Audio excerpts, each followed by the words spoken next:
नमस्कार बहनों भाइयों, बहुत बहुत स्वागत और अभिनंदन आप सभी का द डिबेट में। मैं ब्रजेश मिश्रा हूं और आज हम एक बेहद सामाजिक चिंता के विषय पर बात करने के लिए एकत्र हुए हैं। इन दिनों आप देख रहे होंगे कि उत्तर प्रदेश में अपराध चरम पर है। विशेष तौर पर ये अपराध बच्चों के खिलाफ, ये अपराध महिलाओं के खिलाफ, ये हमारी बेटियों के खिलाफ, हमारी बहनों के खिलाफ और हमारी माओं के खिलाफ। अपराध का स्तर ऐसा है, अपराध की प्रकृति ऐसी है कि उसको सुनकर आपकी रूह कांप जाएगी। आप डर जाएंगे, आप सहम जाएंगे कि आखिर ये उत्तर प्रदेश में हो क्या रहा है। इसकी जवाबदेही कौन लेगा, इसकी जिम्मेदारी किसकी है। गाजियाबाद से लेकर गोरखपुर और बांदा से लेकर बरेली तक उत्तर प्रदेश के चारों छोर से इन दिनों आपको जिस तरह की भयावह, डरावनी, खौफनाक, दहशतनाक खबरें आ रही हैं महिला उत्पीड़न की, वो बताती हैं कि उत्तर प्रदेश में बेटियां सुरक्षित नहीं हैं, उत्तर प्रदेश में महिलाएं सुरक्षित नहीं हैं, उत्तर प्रदेश में हमारी माएं बहनें सुरक्षित नहीं हैं। कारण क्या है? पिछले कुछ एक महीनों से ऐसी भयानक वारदातें हो रही हैं कि उनको बताते हुए भी डर लगता है, रोंगटे खड़े हो जाते हैं, मन खौफ से भर जाता है और ये बातें बड़ी विचलित करती हैं। विचलित हर उस व्यक्ति को करती हैं जिनके घर पे बेटियां हैं। विचलित वो हर व्यक्ति होता है जिनके घर में महिलाएं हैं। विचलित हर वो व्यक्ति होता है जिनके घर की महिलाएं बाहर काम के लिए जाती हैं। ये एक सामाजिक चिंता का विषय है, ये किसी एक व्यक्ति की चिंता का विषय नहीं है, ये किसी एक संस्थान की चिंता का विषय नहीं हो सकता बहनों भाइयों। ये एक सामाजिक चिंता का विषय है और हमें इसके कारणों को तलाशना पड़ेगा। मैं बार बार कहता हूं कि उत्तर प्रदेश में पिछले 30 सालों में कानून व्यवस्था ही सबसे बड़ा मुद्दा है। सरकारें आती और जाती इसी कारण है। उसके बावजूद कानून व्यवस्था का हाल देखिए, कल्पना से परे है क्या हो क्या रहा है। और उससे भी ज्यादा एक बदतर बात क्या है, घटनाएं होती हैं, उसका अनावरण होना चाहिए, अपराधी पकड़े जाने चाहिए, उनको शीघ्र ट्रायल करके उनको सजा भी मिलनी चाहिए। लेकिन यहां तो पुलिस प्रशासन और सरकारी नुमाइंदे घटना पर पर्दा डालते हैं, इन्वेस्टिगेशन से पहले खुद का इन्वेस्टिगेशन कर लेते हैं और खबर को भ्रामक, फर्जी करार देके खबर को दबाने की कोशिश करते हैं। पुलिस के पक्ष में खड़े हो जाते हैं, अपराधियों का साथ देते हैं। जिन पुलिस वालों के खिलाफ कार्रवाई होनी चाहिए उनको बचाने का काम किया जाता है। आप कहीं की भी घटना उठाकर देख लें, आपके मन में डर बैठ जाएगा। झांसी में 9 साल की एक बच्ची के साथ रेप, हापुड़ में जो कुछ भी हुआ पिछले दिनों, वो निर्भया कांड से ज्यादा घातक और स्तब्धकारी है। रेप के बाद बच्ची के प्राइवेट पार्ट कुचल दिया गया। जिंदगी और मौत के बीच वो बच्ची मेरठ में है, हॉस्पिटल में। क्या हुआ भदोही में? लखीमपुर खीरी की घटना, रेप करने के बाद बच्ची को मार दिया गया, आंख फोड़ दी गई, जुबान काट ली गई और पुलिस ये बताती रही रेप के बाद मर्डर हुआ है, जुबान नहीं काटी गई। इतना असंवेदनशील कोई कैसे हो सकता है? जिम्मेदारी लेने के बजाय असमंजस का वातावरण क्रिएट करना और अपराध पर आ रही चीजों को, सूचनाओं को भ्रामक करार देने की एक पारंपरिक शैली शुरू हुई है। ये अपराधियों का हौसला बुलंद करने वाले लोग हैं जो झूठा अनावरण करते हैं पुलिस वाले, और जो इनको संरक्षण देते हैं वो समाज के दुश्मन हैं।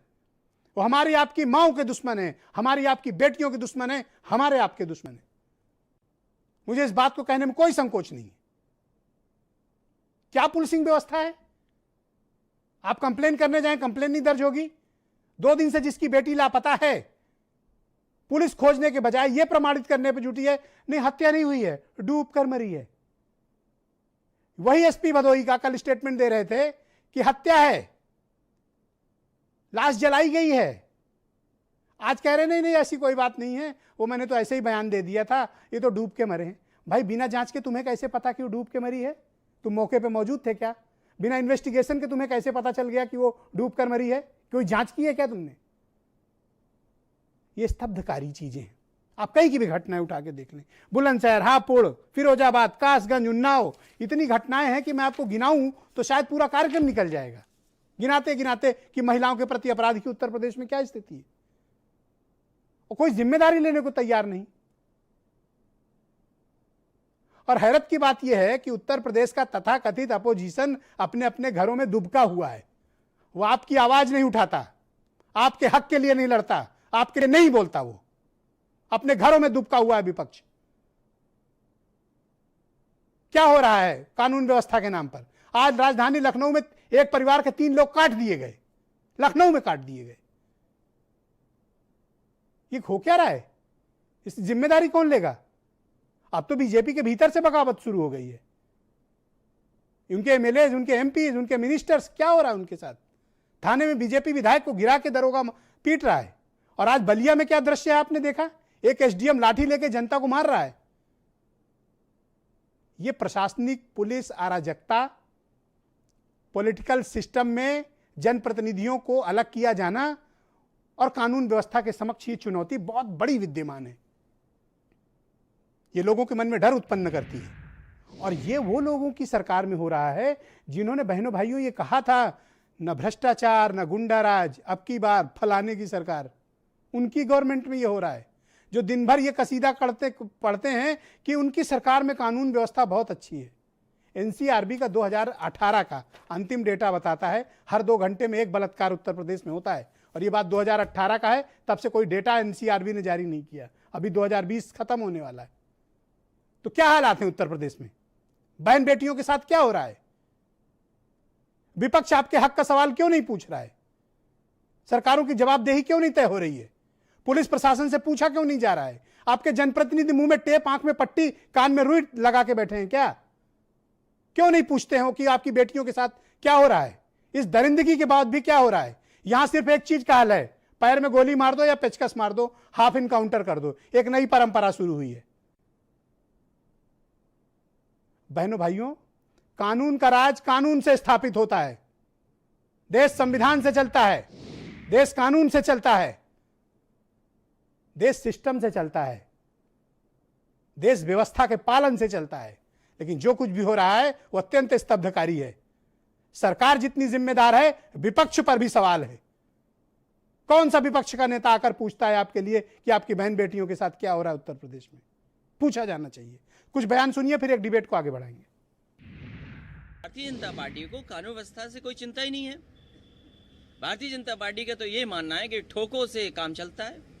जो लोग ठोकों पे भरोसा करते हैं वो कब पुलिसिंग को बेहतर करेंगे? हापुड़ की घटना हो, गोरखपुर की घटना हो, बरेली की घटना हो, सीतापुर की घटना हो, लखीमपुर की घटना हो, जिस तरह का विभत्स घटना सामने आया है, कहीं ना कहीं उत्तर प्रदेश के कानून व्यवस्था पर एक बड़ा सवालिया निशान है।